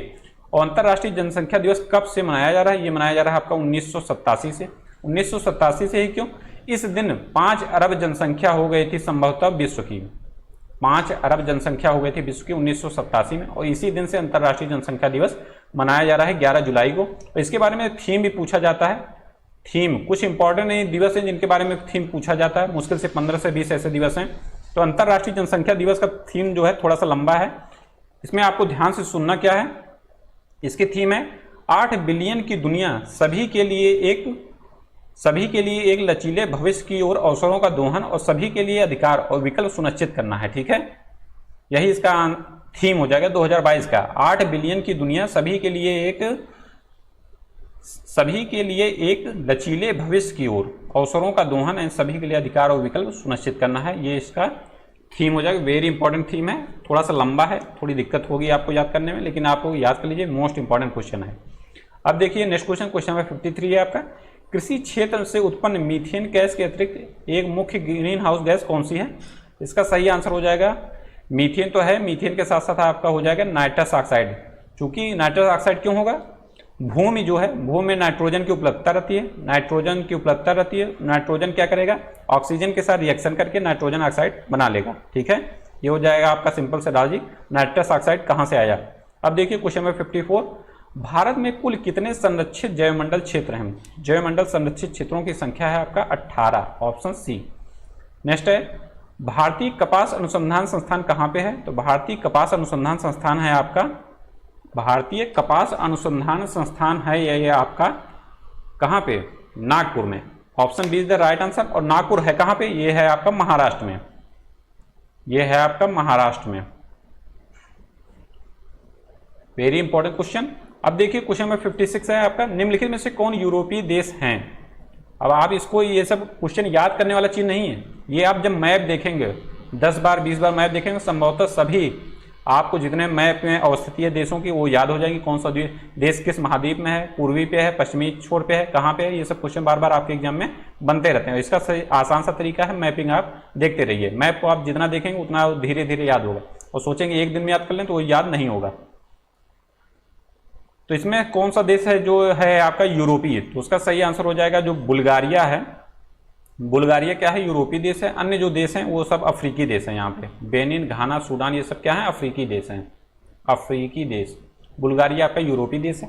अब देखिए next question, question number 57, Rajya Sabha के पदेन अध्यक्ष कौन होते हैं? तो राज्यसभा के पदेन अध्यक्ष होते हैं आपके उपराष्ट्रपति, option B is the right answer. ये क्वेश्चन उपराष्ट्रपति के बारे में और पूछा जाता है कि कौन सा ऐसा अध्यक्ष है जो अपने सभा का सदस्य नहीं होता, तो वो है आपका उपराष्ट्रपति। उपराष्ट्रपति राज्यसभा का सदस्य नहीं होता, बट उसका पदेन अध्यक्ष होता है। इसी कारण वो उसमें क्या होता है? मतदान नहीं कर सकता, उसमें मतदान नहीं कर सकता। लेकिन जब ये सभापति के रूप में कार्य करेगा तब ये उसका निर्णायक मत जो है वो अपना दे सकता है। ठीक है, उपराष्ट्रपति जब राष्ट्रपति या सभापति के रूप में काम करेगा तब वो निर्णायक मत उसमें दे सकता है, और जब उपराष्ट्रपति के पदेन मतलब जो उपराष्ट्रपति के पद पे है तब वो निर्णायक मत में मतदान नहीं कर सकता, कहीं भी मतदान नहीं कर सकता। ठीक है, क्वेश्चन नंबर 58 है आपका, प्रसिद्ध विरूपाक्ष मंदिर कहाँ पे है? ये है आपका विरूपाक्ष मंदिर हम्पी, और हम्पी है कहाँ पे? ये है आपका कर्नाटक में। अब देखिए क्वेश्चन नंबर 59, मई 2022 में केंद्र सरकार ने किसे प्रधानमंत्री मोदी का नया सलाहकार नियुक्त किया है? इसका सही आंसर है आपका तरुण कपूर को, ऑप्शन डी। क्वेश्चन नंबर 60 है आपका, मई 2022 में रिपोर्टर्स विदाउट बॉर्डर द्वारा जारी प्रेस स्वतंत्रता सूचकांक 2022 में भारत का स्थान कितना है? तो भारत का स्थान है 2022 में 150, और पिछले वर्ष 2021 में कितना था? 142। 142 से 8 अंक घट के प्रेजेंट टाइम में है 150। और एक क्वेश्चन इसमें और बनता है कि इसमें फर्स्ट नंबर पे कौन है? तो फर्स्ट नंबर पे है इसमें नॉर्वे, फर्स्ट नंबर पे है इसमें नॉर्वे। और सबसे लास्ट नंबर पे कौन है? सबसे लास्ट नंबर पे है आपका उत्तर कोरिया। उत्तरी कोरिया देश जो है वो सबसे लास्ट नंबर पे है, 142वां। इसका मतलब ये हो गया 142 देशों में ही ये सूचकांक जारी किया गया है। ये सभी इंपॉर्टेंट हैं। भारत की स्थिति कहाँ पे है, फर्स्ट कौन है और लास्ट कौन है, इतना तो आप कम से कम याद ही रखिए किसी भी सूचकांक के बारे में। जो इंपॉर्टेंट है सभी सूचकांक आपको नहीं याद करना है, जितने सूचकांक आपको बताए जाएं मुश्किल से 15 से 20 सूचकांक ऐसे हैं जिनके बारे में आपके क्वेश्चन पूछे जाते हैं। अब देखिए क्वेश्चन नंबर 61, मई 2022 में पत्रकारिता के श्रेणी में भारत की ओर से पुलित्जर पुरस्कार 2022 किसे प्रदान करने की घोषणा की गई है? ये घोषणा की गई है आपकी अमित दवे को, सना इरशाद मट्टू को, दानिश सिद्दीकी को। इसका सही आंसर हो जाएगा आपका उपर्युक्त सभी को। उपर्युक्त सभी के साथ साथ इसमें पुलित्जर जो पुरस्कार घोषणा हुई है ये हुई है आपके 4 लोगों को देने की। ठीक है, कितने लोगों को? 4 लोगों की। इसमें 4 में कौन नहीं है शामिल? इसमें एक नाम है आपका अदनान अबीदी, अदनान अबीदी, इसका भी नाम याद रखिए कि 4 लोगों में कौन नहीं है, ऐसा भी क्वेश्चन बन सकता है। अब देखिए क्वेश्चन नंबर 62, किस राज्य अथवा केंद्र शासित प्रदेश में फ्लू बीमारी का मामला सामने आया है? तो इसका सही आंसर हो जाएगा आपका केरल में, ऑप्शन ए। नेक्स्ट क्वेश्चन देखिए, मई 2022 में संयुक्त राष्ट्र में हिंदी के उपयोग को प्रोत्साहित करने के लिए या परियोजना हिंदी @UN परियोजना में भारत में कितने धन का योगदान किया गया है? तो भारत ने इसमें योगदान किया है आपका कितने धन का? इसमें योगदान किया है इसने $8 लाख का, option D is the right answer, $8 lakh. अब देखिए नेक्स्ट क्वेश्चन, क्वेश्चन नंबर 64, मई 2022 में 25वां मुख्य चुनाव आयुक्त किसे नियुक्त किया? इसमें नंबर भी पूछा जा सकता है कि किस नंबर के मुख्य चुनाव आयुक्त प्रेजेंट टाइम में कौन है, ये भी क्वेश्चन बन सकता है। तो इसका सही आंसर हो जाएगा आपका राजीव कुमार। यही प्रैक्टिस सेट में पिछले दिन कल प्रैक्टिस सेट कराया गया था, वहां पे शायद गलती से सुशील चंद्रा शायद गलती से बता दिया गया, लेकिन वो नहीं है, सुशील चंद्रा इसके पहले थे 24 में। उसके बाद प्रेजेंट टाइम में कौन है? प्रेजेंट टाइम में है राजीव कुमार मुख्य चुनाव आयुक्त 25वें नंबर के। ये आपको ध्यान देना, मोस्ट इंपॉर्टेंट क्वेश्चन है।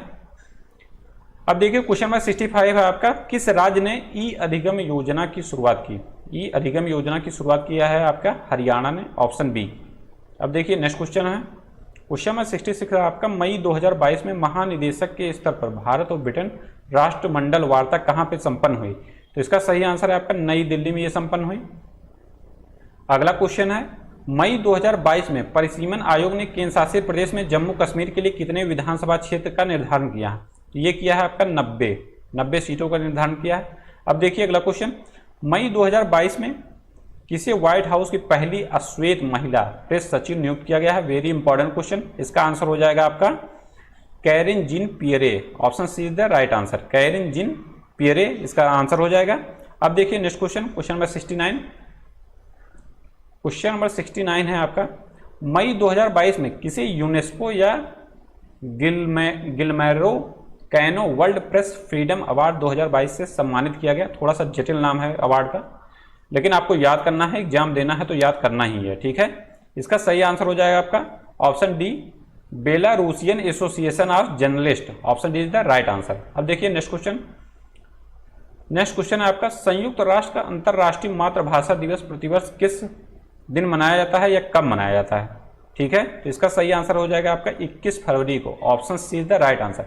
उसके बाद फिर से आपका गद्यांश आ गया, गद्यांश को पढ़ना है आराम से, क्योंकि यहाँ पे गद्यांश सॉल्व नहीं किया जा रहा है, पढ़ के आसानी से आप लोग आंसर कर सकते हैं, तो इसको पढ़ने का कोई मतलब नहीं है, वीडियो लंबी होगी, इसीलिए इंग्लिश और हिंदी दोनों का गद्यांश नहीं इसमें सॉल्व कराया गया है। इसमें जो फैक्चुअल होंगे उसको आपको बता दिया जाएगा। जैसे फैक्चुअल ये है कि समाज की दृष्टि से कौन सा पद शेष से भिन्न है? ये भिन्न है आपका दिन और प्रतिदिन, जो है ये समाज की दृष्टि से भिन्न है।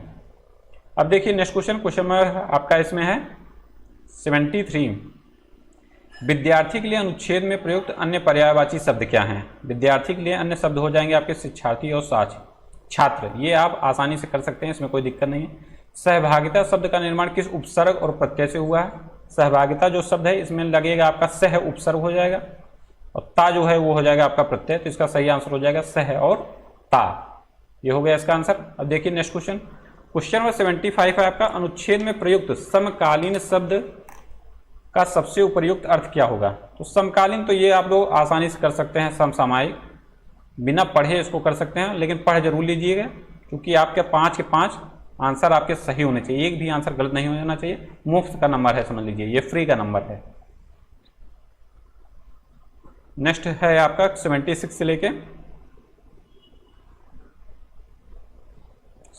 से लेके आपका ये पैसेज है आपका 80 तक, ठीक है। तो ये आपके 5 नंबर हो गए। इसमें एक देखिए क्वेश्चन है 79 में, उत्पत्ति की दृष्टि से ऑनलाइन और शिक्षा शब्द क्या हैं? तो ऑनलाइन और शिक्षा शब्द हो जाएंगे आपके कौन से? ये हो जाएंगे, ऑनलाइन हो गया आपका आगत, और शिक्षा क्या है? तत्सम शब्द हो गया, ऑप्शन बी। ऑनलाइन अंग्रेजी का शब्द है, तो आगत शब्द वही होते हैं जो बाहर से आते हैं, उनको बोला जाता है क्या? आगत शब्द। ऑनलाइन जो है अंग्रेजी शब्द का शब्द है, ऑप्शन बी इसमें सही हो जाएगा। नेक्स्ट क्वेश्चन है, उपयोगिता शब्द में उपसर्ग और प्रत्यय क्या हो? उपसर्ग जो आगे लगता है, प्रत्यय वही है जो लास्ट में लगता है, ठीक है। आप इसी से आसानी से इसको फाइंड आउट कर सकते हैं। उपसर्ग और प्रत्यय को हटाने के बाद भी उसका अर्थ निकलना चाहिए उसी शब्द का, ठीक है। यही जो कॉन्सेप्ट है यही संधि विच्छेद में भी लागू होता है। जब आप संधि विच्छेद करेंगे तो जब संधि विच्छेद करने के बाद जब दो वर्ड अलग अलग होते हैं, दो शब्द अलग अलग होते हैं, तो उसका कुछ अर्थ निकलना चाहिए। ऐसा नहीं कि कुछ भी उसमें आपने अलग कर दिया। संधि करने का ये एक ट्रिक भी है कि जब आप ऑप्शन 4 के चारों देखिए उसमें से कौन सा उसमें सेट हो रहा है, यहाँ से आप आसानी से आंसर फाइंड आउट कर सकते हैं। तो इसका सही आंसर हो जाएगा उप, इसमें उपसर्ग है और इता जो है इसमें प्रत्यय है, ऑप्शन ए। अब इसमें देखना है क्वेश्चन नंबर 81 से 85 तक। अब इसमें आपको सॉल्व करना है तालिका से संबंधित क्वेश्चन। तालिका और ग्राफ से 5-5 नंबर के तालिका से आएंगे 10 क्वेश्चन, 5-5 नंबर के आएंगे आपके ग्राफिका से 10 क्वेश्चन, 20 नंबर आपके आ जाएंगे इससे तालिका और ग्राफ से। अब देखते हैं इसको। क्वेश्चन नंबर 81 है आपका, शहर बी और डी को मिलाकर स्नातक जनसंख्या शहर ए और ई को मिलाकर स्नातक जनसंख्या से लगभग कितने प्रतिशत अधिक या कम है। तालिका या ग्राफ के क्वेश्चन को सॉल्व करने के लिए सिर्फ आपको एक चैप्टर आना चाहिए एवरेज मतलब औसत, सेकंड चैप्टर आना चाहिए आपको प्रतिशत और गुणा भाग आना चाहिए, बस इतना ही आना चाहिए। और आप लोग 20 के 20 नंबर आप इसमें डन करेंगे, 100% सही होंगे। बस आपको आराम से क्वेश्चन को सॉल्व करना है, जल्दबाजी नहीं करना है, क्योंकि मिस्टेक कहाँ होगी, कैलकुलेशन में ही मिस्टेक होगी बस। अब देखिए क्वेश्चन में 81 है, शहर बी और डी को मिलाकर स्नातक जनसंख्या और शहर ए और ई को मिलाकर स्नातक जनसंख्या से लगभग कितने प्रतिशत अधिक या कम है। तो इसको निकालने के लिए हम लोग क्या करेंगे, शहर बी और डी को मिलाकर स्नातक जनसंख्या कितनी है, ये है आप लोग लिखेंगे 16,000 गुणे आपका अनुपात जब निकालेंगे ये हो जाएगा आपका 3:8। 3 ये इधर वाला हो गया, उसके बाद पूरा ऐड करके ही अनुपात निकाला जाता है इसमें, तो 3:8 हो जाएगा। और जब इसमें निरक्षर का बोला जाए तब क्या हो जाएगा अनुपात, ये हो जाएगा आपका 5:8। ऐसे ही अनुपात इसमें निकाला जाता है। ये हो गया 16,000 गुणे 3:8, 3:8 या 3/8। उसके बाद कितना परसेंटेज है, 35/100। उसके बाद डी का कितना है, ये है आपका 20,000 हो गया आपका। इसके बाद है आपका गुणे में 2/5, फिर आपका कितना परसेंट है 25/100। ये इतना आप लिख के इसको सॉल्व करेंगे, आंसर आ जाएगा आपका 4100। ये आ गया। उसके बाद ए और ई को मिलाकर स्नातक जनसंख्या कितनी है, इसको देख लीजिए। ये है आपकी 22,000 गुणे में 5/11 गुणे में फिर आपका आ जाएगा 20/100। उसके बाद आ जाएगा आपका 24,000 गुणे 5/8। 24 किसका है, ई का है। 24,000 गुणे अनुपात देखेंगे 5/8 गुणे में इसमें 30, इसमें क्या है 33 से 1/3। इसको सॉल्व करेंगे आ जाएगा ये आपका 33×399 और 100/3, 100/3 और ये आ जाएगा 100 से 100 कट जाएगा, 1/3 आ जाएगा। इसको जब आप सॉल्व करेंगे ये आ जाएगा आपका 7,000। कैलकुलेशन जब सॉल्व करेंगे ये आ जाएगा आपका 7,000। अब इसमें पूछा गया है कितनी कमी होती है या वृद्धि होती है, अधिक या कम दोनों पूछा गया है। इसमें देखा जाएगा आपका 7,000 में से क्या करना है आपको 41,000 घटा देना है, उसके बाद बटे में 7,000 कर देना है, उसके बाद गुणे में 100। परसेंटेज इसी तरह निकाला जाता है, जिसके रिस्पेक्ट में बोला जाए वो आपका नीचे होगा। इसको सॉल्व करेंगे आ जाएगा आपका 41.42 नियर अबाउट आ जाएगा ये 42 के। आंसर डी आपका सही हो जाएगा। अब देखिए क्वेश्चन में 82, शहर सी की साक्षर जनसंख्या जो स्नातक नहीं है और शहर डी और ई को मिलाकर औसत जनसंख्या से कितनी अधिक है। ठीक है, अब इसको क्या करना है, अब इसमें देखिए शहर सी की साक्षर जनसंख्या जो स्नातक नहीं है, तो इसको निकालने के लिए हम लोग करेंगे ये,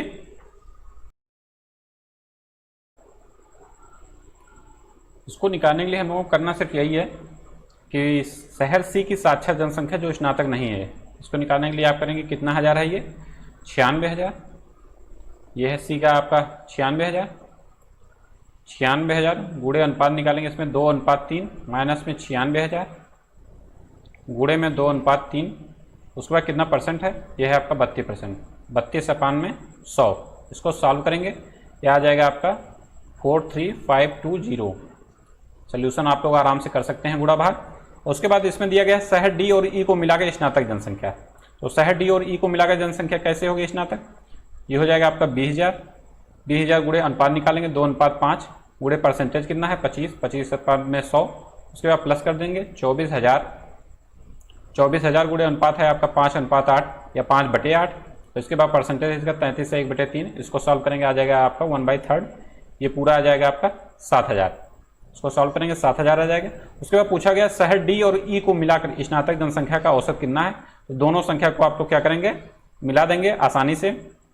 नहीं सॉरी, इसमें पूछा गया डी और ई को, तो डी और ई का ये निकाला जा रहा है, तो डी और ई का 7000 आ गया, तो डी और ई होगा 2। जितना संख्या रहता है उसी से डिवाइड किया जाता है ना वो सब निकालने के लिए। तो 2 संख्या है डी और ई मिला के, तो 7000 को 2 से डिवाइड कर देंगे, आ जाएगा आपका 3500 आ जाएगा। उसके बाद इसमें पूछा गया है कि कितनी अधिक है, जब पूछा गया कितनी अधिक तब इसमें से आप घटा देंगे 43,000 जो 520 है उसमें से 3500 जब घटा देंगे आ जाएगा आंसर आपका 40020। इसका सही आंसर आ जाएगा आपका 40020, ऑप्शन ए। नेक्स्ट क्वेश्चन है क्वेश्चन नंबर 83। यदि शहर बी और निरक्षर पुरुषों का महिलाओं से अनुपात 3:5 है और एवं शहर डी एवं स्नातक पुरुषों का महिलाओं से अनुपात कितना है 2:3 है, तो शहर बी में कुल निरक्षर पुरुषों और शहर डी में स्नातक महिलाओं का अनुपात क्या होगा, ये ज्ञात करना है आपको। अब इसमें करना सिर्फ आराम से यही है आपको, शहर बी में कुल निरक्षर पुरुषों की संख्या कितनी है, शहर बी में निरक्षर पुरुषों की संख्या है आपकी 16,000 गुणे 5/8 कर देंगे, उसके बाद करेंगे 3/8, आंसर आ जाएगा आपका 3,750। उसके बाद डी में स्नातकों की संख्या कितनी है, ये है आपका 20,000 अनुपात है 2:5, उसके बाद आपका परसेंटेज है 25, तो ये आ जाएगा आपका 1:4 या 1/4। तो इसको सॉल्व करेंगे, ये आ जाएगा आपका 2000। अब इसमें क्या करना है, शहर डी में स्नातक महिलाओं की संख्या भी निकाल लीजिए यहीं पे, तो ये है आपका 2000 आ गया, 2000 में गुणे में 3/5 कर देंगे, आपका 3/5 अनुपात निकालेंगे, कितना आ जाएगी संख्या 1200 आ जाएगी। उसके बाद क्या करना है, अभीष्ट अनुपात निकालना है पहले से सेकंड वाले को, तो 3750 अनुपात में 1200 कर देंगे, इसको सॉल्व करेंगे आ जाएगा आंसर आपका 25:8। आपको सभी मेथड बता दिया जा रहा है, सिर्फ गुणा भाग नहीं बताया जाए, गुणा भाग आप लोग आसानी से कर सकते हैं, कोई दिक्कत नहीं। क्वेश्चन में 84 है आपका, शहर डी की निरक्षर जनसंख्या शहर सी की निरक्षर जनसंख्या का कितना प्रतिशत है। अब इसमें निरक्षर का निकालना है, तो निरक्षर निकालने के लिए देखेंगे आप परसेंटेज डीओई में आप परसेंटेज देखेंगे, डी की निरक्षर जनसंख्या आपका 20,000 अनुपात निकालेंगे 3:5 आ जाएगा, ये आ जाएगा आपका 12,000। उसके बाद आपका सी की निरक्षर जनसंख्या ये है आपका 96,000 अनुपात निकालेंगे 1/3, ये आ जाएगा आपका 32,000। उसके बाद क्या करना है, अभीष्ट परसेंटेज निकालना है, इसमें किसका परसेंटेज निकालना है, डी की निरक्षर जनसंख्या सी की निरक्षर जनसंख्या का कितना प्रतिशत है। ठीक है, सिर्फ आराम से इसमें करना है, जब कितना प्रतिशत पूछा जाए, जैसे आपने फर्स्ट डिवीजन पास किया होगा 60 नंबर 100 में कितने प्रतिशत है, 60 ऊपर रहेगा 100 नीचे रहेगा, तो इसी में ऐसे परसेंटेज निकालना है। तो इसमें आप करेंगे क्या, जो वैल्यू आई है 12,000, तो 12,000 आपका रहेगा ऊपर, 32,000 रहेगा नीचे, गुणे में 100 कर देंगे आराम से। अब इसको काट पीट करेंगे, आ जाएगा आंसर आपका 37.5, ये हो जाएगा आपका आंसर। 84 हो गया, 84 का 37.5 आ गया, ऑप्शन बी। अब देखिए नेक्स्ट है आपका 85, शहर ए और बी को मिलाकर साक्षर जनसंख्या शहर डी की गैर स्नातक जनसंख्या का लगभग कितना प्रतिशत है। अब इसमें फिर से देखिए ग्राफ में है आपका ए और बी की कुल साक्षर जनसंख्या, तो ए और बी की कुल साक्षर जनसंख्या हो जाएगी आपका 22,000 गुणे 5:11 प्लस में 16,000, बी का है 16,000। उसके बाद आप अनुपात इसका निकालेंगे 3:8 या 3/8, कुछ भी बोलिए आप उसको। उसके बाद सॉल्व करेंगे इसको, 16,000 आ जाएगा आपका। उसके बाद डी की कुल जनसंख्या कितनी है, डी की जनसंख्या आपकी 20,000, डी की जनसंख्या है 20,000, और डी में गैर स्नातक जनसंख्या कितनी है, तो 20,000 पूरा जनसंख्या है, पूरा जनसंख्या में से गैर स्नातक आप निकालेंगे, ये हो जाएगा आपका 20,000 गुणे में 2:5 ये होगा आपका अनुपात। उसके बाद 1:4 हो गया आपका परसेंटेज 25, इसको सॉल्व करेंगे आप, ये आ जाएगा आपका आंसर 18,000। उसके बाद इसमें निकालना है अभीष्ट प्रतिशत निकालना है किसका, ये निकालना है ए और बी को मिलाकर साक्षर जनसंख्या जो है शहर डी की गैर स्नातक जनसंख्या का लगभग कितना प्रतिशत है। सिर्फ उसी में वही लॉजिक जो पिछले क्वेश्चन में लॉजिक लगाया गया, तो आपका आंसर हो जाएगा आपका 16,000 ऊपर हो जाएगा। उसके बाद नीचे बटे में क्या कर देंगे 18,000, जो आया आपका डी की गैर स्नातक जनसंख्या की वैल्यू। उसके बाद मल्टीप्लीकेशन में गुणे में 100 कर देंगे, परसेंटेज निकालने के लिए आ जाएगा आपका आंसर 89%। 89 इसमें कहाँ है, option D is the right answer. अब देखिए नेक्स्ट तालिका है आपकी क्या, 86 से 90 नंबर तक नेक्स्ट तालिका है आपकी। नीचे दी गई तालिका 5 विभिन्न कंपनियों के द्वारा उत्पादित गाड़ियों तथा बाइकों के अनुपात को दर्शाती है। यह तालिका इन 5 कंपनियों द्वारा उत्पादित 3 प्रकार की गाड़ियां C1, C2, C3, 3 प्रकार की बाइक B1, B2, B3 के अनुपात को भी दर्शाती हैं। D, E, F, G, H द्वारा उत्पादित गाड़ियों तथा बाइकों को मिलाकर कुल संख्या का ये वैल्यू जो दी गई है इसको आप देखिए, उसके बाद इसको सॉल्व करना है। कंपनी डी के द्वारा उत्पादित बाइकों की कुल संख्या कंपनी जी द्वारा उत्पादित C1 प्रकार की गाड़ियों की कुल संख्या का कितना प्रतिशत है। आराम से करिए, सिर्फ इसमें क्वेश्चन में क्या करना है, गुणा भाग परसेंटेज, बस यही निकालना है और औसत। आराम से सभी के सभी क्वेश्चन होंगे, बस आप लोग आराम से कैलकुलेशन करिए। अब इसमें क्या है, कंपनी डी के द्वारा उत्पादित बाइकों की कुल संख्या क्या है, तो ये आ जाएगा आपका आंसर 30,000।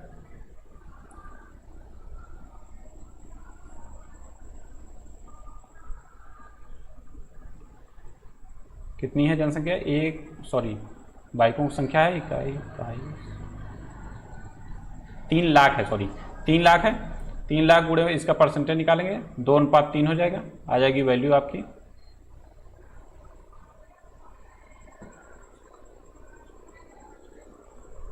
वैल्यू आ जाएगी आपकी 2 लाख, वैल्यू आ गई आपकी 2000। उसके बाद है कंपनी जी के द्वारा उत्पादित C1 प्रकार की गाड़ियों की कुल संख्या। कंपनी जी के द्वारा उत्पादित C1 प्रकार की गाड़ियों की कुल संख्या, तो अब इसमें क्या करेंगे आप, 4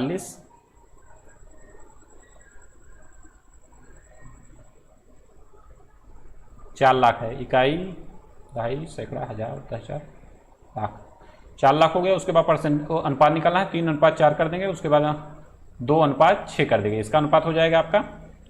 उसके बाद आंसर आ जाएगा आपके इसका 1 लाख, ये आ जाएगा इसका आंसर 1 लाख। उसके बाद अभीष्ट प्रतिशत निकालना है, तो 2 लाख अनुपात में 1 लाख गुणे में 100 कर देंगे, आंसर आ जाएगा आपका इसका 200।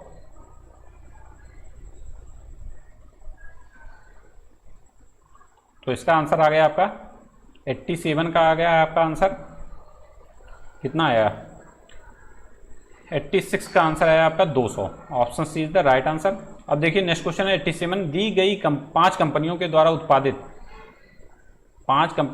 उत्पादित गाड़ियों की कुल संख्या का औसत क्या है। इसमें सिर्फ करना यही, बस आराम से आप लगाइए, बस आपको दिक्कत नहीं होनी चाहिए, आप घबराइए मत, क्योंकि कैलकुलेशन इसमें बहुत ज़्यादा रहता है तालिका और ग्राफ के क्वेश्चन में। आपको कैलकुलेशन से घबराना नहीं है बिल्कुल भी। अब देखिए क्वेश्चन में 87 है, आपको करना है 5 कंपनियों के द्वारा उत्पादित C1 प्रकार की गाड़ियों की कुल औसत बस निकालना है आराम से। इसमें करिए आप 3 लाख, 3 लाख गुणे 1:3 गुणे में 2:10, उसके बाद प्लस कर दीजिए। नेक्स्ट का देखिए 2,80,000,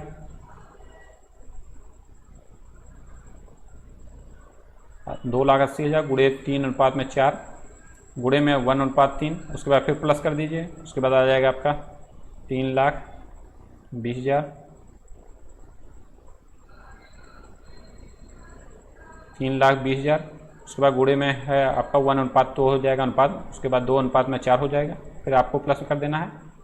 4 लाख गुणे में 3:4 करना है, उसके बाद आपको 2:6 इसका अनुपात निकाल लेना है, उसके बाद प्लस कर देना है आपको, फिर नेक्स्ट का निकालना है। 4,80,000 हो जाएगा आपका, 4,80,000 हो गया। उसके बाद अनुपात निकालना है 1:3 अनुपात में 1:4। इसको सॉल्व करेंगे, ये आ जाएगा आपका answer 62,000। Option D is the right answer. अब देखिए नेक्स्ट क्वेश्चन, क्वेश्चन में 88। कंपनी ई तथा जी के द्वारा मिलाकर उत्पादित C3 प्रकार की गाड़ियों की कुल संख्या तथा कंपनी एच के द्वारा उत्पादित B1 प्रकार के बाइकों की संख्या के मध्य अंतर कितना है। अब आपको सिंपल से यही करना है, अंतर निकालना है इसमें, ई तथा जी में उत्पादित और उसके बाद कंपनी एच के द्वारा उत्पादित। तो अब इसमें करना सिर्फ ये ग्राफ देखिए आप लोग, ग्राफ में करिए। ये 28,000 इसकी वैल्यू है, 28,000 बोल रहा हूँ, 2,80,000। अनुपात निकालिए 3:4 गुणे 1:3, उसके बाद आपको प्लस करना है, उसके बाद 4 लाख हो गया, 3:4 गुणे में 1:6। इसको सॉल्व करेंगे आराम से, आप आ जाएगा आंसर 1,20,000। अब नेक्स्ट क्या है, एच के द्वारा जो उत्पादित B1 प्रकार की बाइकों की संख्या उसको निकालना है। उसके लिए आप क्या करेंगे, उसके लिए आप वैल्यू लेंगे 4,80,000, जो इसकी वैल्यू दी है ये 4,80,000। उसके बाद अनुपात निकालेंगे 2:3, अनुपात में 2:8। इसको सॉल्व करेंगे, ये आ जाएगा आपका 8, 80,000 आ जाएगा ये। उसके बाद क्या करना है, अंतर निकालना है। 1,20,000 में से 80,000 निकालेंगे तो आ जाएगा आपका आंसर 40,000। नेक्स्ट है आपका 40,000, ऑप्शन बी इसका सही हो जाएगा। नेक्स्ट क्वेश्चन है, सभी कंपनियों के द्वारा उत्पादित B2 प्रकार की बाइकों की संख्या कंपनी FG तथा D के द्वारा मिलकर उत्पादित C1 प्रकार की गाड़ियों की कुल संख्या कितनी होगी। H अनुपात R का मान क्या है। इसमें भी करना सिर्फ और सिर्फ आपको आराम से ही कैलकुलेशन ही है। कैलकुलेशन आप लोग आराम से कर लीजिए, इसमें कोई दिक्कत नहीं है। इसका सही आंसर आ जाएगा आपका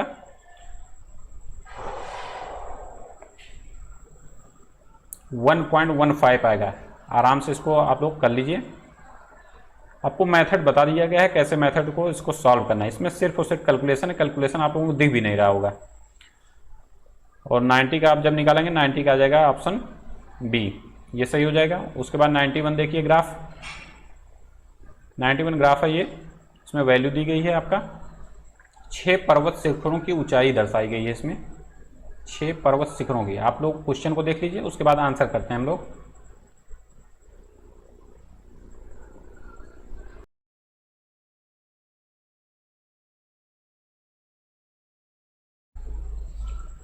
क्वेश्चन नंबर 91 है आपका, सभी शिखरों की औसतन ऊंचाई ज्ञात कीजिए। अब इसमें करना क्या है, औसत ऊंचाई जानने के लिए सभी जो पर्वत शिखर हैं उनको ऐड कर दीजिए और जितने पर्वत हैं उतने से भाग दे दीजिए। आराम से इसको करना है। इसमें है आपका 82,000 ले लीजिए, सॉरी कितना है 8200 है, 8200 है।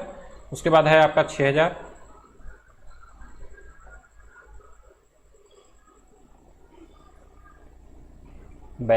उसके बाद है आपका 6,000, उसके बाद है आपका 8600, उसके बाद है आपका 7500, उसके बाद वैल्यू है आपकी 8800, उसके बाद वैल्यू है आपकी 6500। इसको आप ऐड करेंगे 0 0 0, उसके बाद आ जाएगा आपका 6, उसके बाद आ जाएगा आपका 5 और 4। अब इसमें संख्या से भाग दे दीजिए, कितने पर्वत हैं 6, तो 6 से भाग दे दीजिए। इसको काटेंगे, आ जाएगा आपका 7600। ये इसका आपका सही आंसर हो जाएगा। इसमें देखेंगे कौन सा आंसर सही है, 7600, option B is the right answer. अब देखिए नेक्स्ट क्वेश्चन, दूसरा सबसे ऊंचा शिखर कौन सा है। अब इसमें देख लीजिए आराम से ग्राफ में दूसरा सर्वोच्च पर्वत शिखर कौन सा है। तो इसमें देखेंगे आप दूसरा सर्वोच्च पर्वत शिखर है आपका दूसरा सर्वोच्च, तो सर्वोच्च सबसे ज़्यादा है आपका 8800, सेकंड है आपका 8600, तो ये हो गया आपका सी। तो इसका आंसर हो जाएगा आपका सी। दूसरा सर्वोच्च पर्वत शिखर है आपका ऑप्शन सी, ऑप्शन बी है सी पर्वत शिखर जो है वो दूसरा सर्वोच्च शिखर है। अब इसमें है नेक्स्ट क्वेश्चन, क्वेश्चन नंबर 93, उच्चतम शिखर तथा निम्नतम शिखर की ऊंचाई का अनुपात ज्ञात करना है। तो उच्चतम शिखर कौन सा है, उच्चतम शिखर है आपका 8800, अभी आपको बताया गया 8800। और निम्नतम कौन सा है, निम्नतम है आपका 6000 और इसका बी वाले पर्वत का 6000। तो आ गया आपका 8800 में 6000, इसको सॉल्व करेंगे आ जाएगा आपका 22:15, 22:15 आ जाएगा। और इसका सही आंसर हो जाएगा आपका ऑप्शन ए 22:15। अब देखिए नेक्स्ट है, यदि दिए गए पर्वत शिखरों की ऊंचाई आरोही क्रम में, आरोही क्रम मतलब होता है आपका बढ़ते हुए क्रम में, आरोही मतलब होता है ना बढ़ते हुए क्रम, जैसे कोई पर्वत है आरोह मतलब कोई बढ़ रहा है, जब बोला जाए अवरोह, अवरोह मतलब घटना, आरोह मतलब बढ़ना। एक आप याद रखिए, दूसरा आप उससे इंटर रिलेट करते हुए समझ जाएंगे। आरोह मतलब बढ़ना, एक ही शब्द याद करिए, नहीं कन्फ्यूजन आपको होना स्वाभाविक सी बात है। तो आरोही क्रम में इसको लगाना है, पर्वत शिखरों की ऊंचाई आरोही क्रम में लिखी जाती है, तो मध्य के 2 शिखरों का औसत क्या होगा।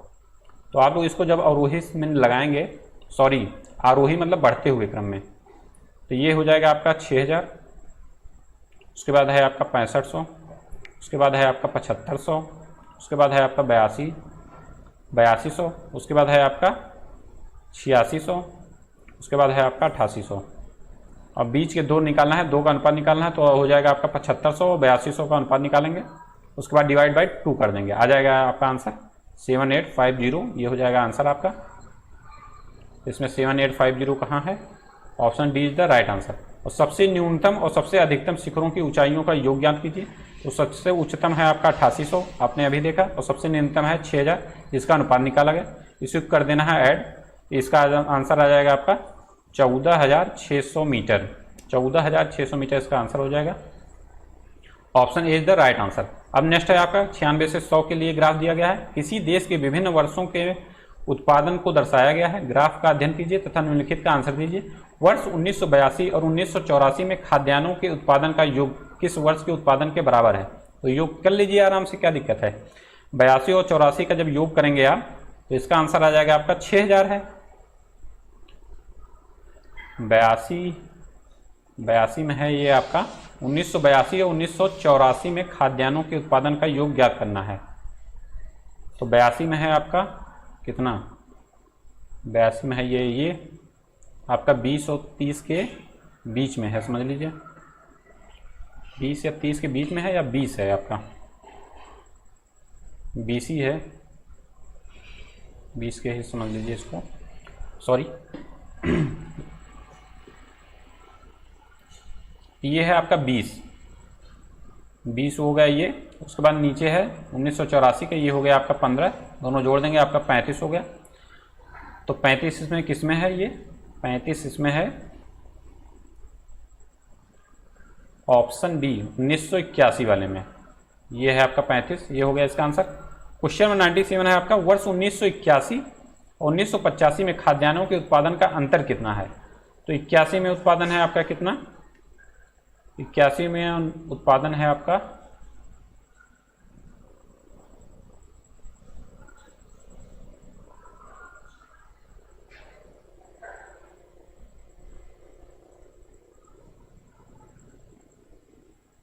ये जो वैल्यू है वो 1000 में, ठीक है। तो उत्पादन है आपका 81 में 85,000। क्या निकालना क्या है इसमें? 1981 और 1985 में खाद्यान्नों के उत्पादन का अंतर निकालना है, डिफरेंस निकालना है। तो 1981 में है आपका 35,000, उसके बाद है आपका 1985 में 30,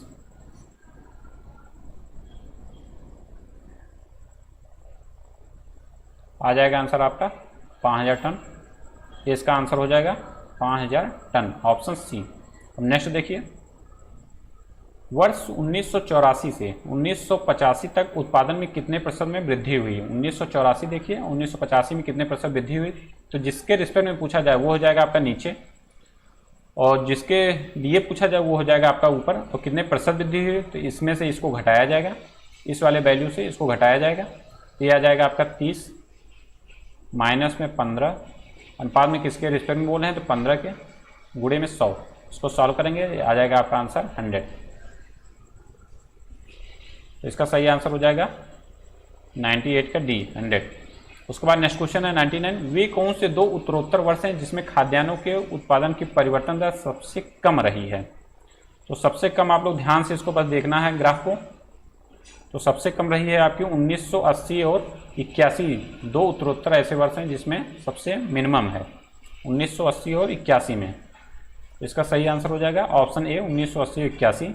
लास्ट क्वेश्चन है, सबसे न्यूनतम खाद्यान्नों का उत्पादन सबसे अधिकतम खाद्यान्नों के उत्पादन से कितना प्रतिशत कम है? इसमें भी वही करना है कि किसके, जब बोला जाए किससे अधिक है किससे कम है, तो उसके लिए परसेंटेज निकालेंगे घटा के। जिसके रिस्पेक्ट में बोला जाए वो हो जाएगा आपका नीचे। तो किस में है? ये है आपका 35 माइनस में 15, किसके रिस्पेक्ट में बोला जाए? 35 के बोला जा रहा है, मल्टीप्लाई बाई 100। परसेंटेज निकालने के लिए 100 से हमेशा गुणा किया जाता है। अब इसका सोल्यूशन आ जाएगा आपका 57.1, 57 सही 1/7, 57 सही 1/7 इसका परसेंटेज आ जाएगा। इसको सॉल्व करेंगे तब आप लोग, इसका आंसर आ जाएगा आपका 57 सही 1/7, option C is the right answer. ये हो गया आपके पूरे प्रैक्टिस सेट का सोल्यूशन, और आप लोगों को मेथड भी बता दिया गया कि कैसे कैसे सॉल्व करना है। ग्राफ और तालिका से बिल्कुल भी घबराना है, सिर्फ और सिर्फ कैलकुलेशन है उसमें, और कुछ भी नहीं है, ठीक है। आराम से सभी लोग सभी क्वेश्चन कर सकते हैं, और यहाँ पे जितने प्रैक्टिस सेट में आपको क्वेश्चन दिए गए सभी इंपॉर्टेंट हैं, सभी क्वेश्चन इंपॉर्टेंट है। आप लोग इसको सॉल्व करिए आराम से, क्योंकि कैलकुलेशन आप जितना करेंगे उतनी ही आपकी एक्यूरेसी बढ़ेगी। कैलकुलेशन सोचेंगे कि हम जाके सीधे डायरेक्ट वहाँ एग्जाम में देंगे तो वहाँ आपको समस्या हो सकती है, कैलकुलेशन मिस्टेक होगी और एक एक नंबर आपके घटते हुए चले जाएंगे। तो हमको यहाँ मोर एंड मोर प्रैक्टिस करना है, जिससे हम लोगों की एक्यूरेसी एकदम से बढ़िया बनी रहे। अब मिलते हैं नेक्स्ट मॉडल पेपर लेके 3rd नंबर में। Thank you so much.